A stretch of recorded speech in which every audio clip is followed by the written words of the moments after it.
Paige, I know you're very reluctant to talk about yourself and what you're doing, but we think you need to be celebrated. You suffered from depression for quite a few years, hadn't you? Although you're only 18. Yeah, depression and post-traumatic stress. Yeah. It was quite hard to deal with, like with the flashbacks constantly. Like it was like 10 a week. Yeah. And it got to the point where I couldn't deal with that anymore. So I did actually go to the bridge, and when you're on the bridge and you're debating whether your life is actually worth living, it's the most hardest and terrifying experiences ever. This is a bridge in Northumberland where you live. And one of those where you contemplated suicide was very recently, just 4 months ago. Yeah. And this was your 4th time you'd found yourself on that bridge with these dark thoughts and feeling your life wasn't worth living. But 4 months ago, it was 2 a.m. and a van drove by and saw you. What happened then? So the seen standing on the side, and then they parked up and they got out, and they were just telling us, like, you're worth more than what you want to do. These are 2 men, 2 guys in the van. And they were just standing next to us, and they were just starting, and they were just going, you're worth more. And you listened to them, fortunately, and they did. Not only listened to them, you took their message on board, Yeah. and that's the big transformation, isn't it, Rachel, from the point of view of what she did next? Yeah.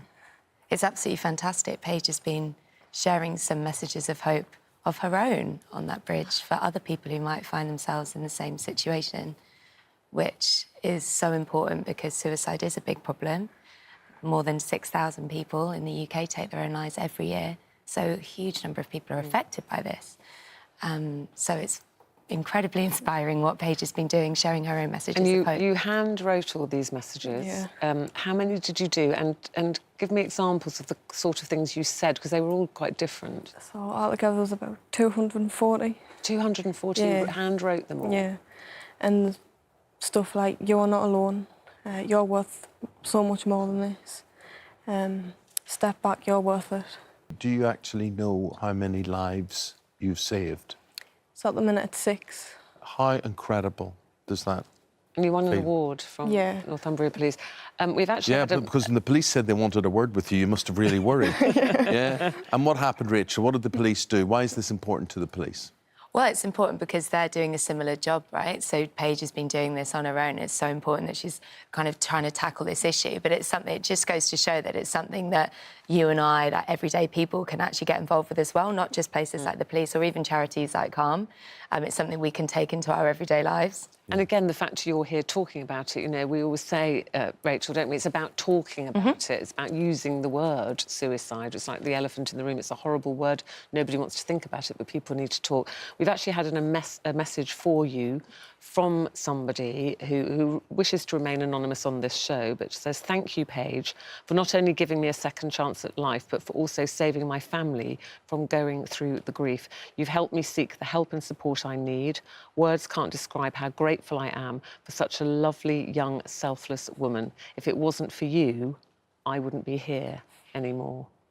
Can I ask you, Paige, when you hear those words and you think to the place where you were, do you now believe your life is worth living? Yeah. Yeah, definitely. And what would you say to anybody watching who might be feeling as low in that dark place that you were in? Talk to somebody, family, friends or professionals. Yeah. It's important.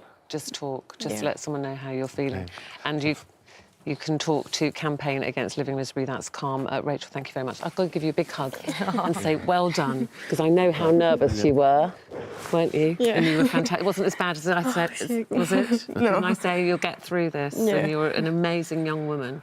Well done. And Rachel, thank you very much indeed. Thank you for having us. And good luck with the work that you guys do there with CAM, day in, day out. CAM is a suicide prevention charity. Thank you very much indeed.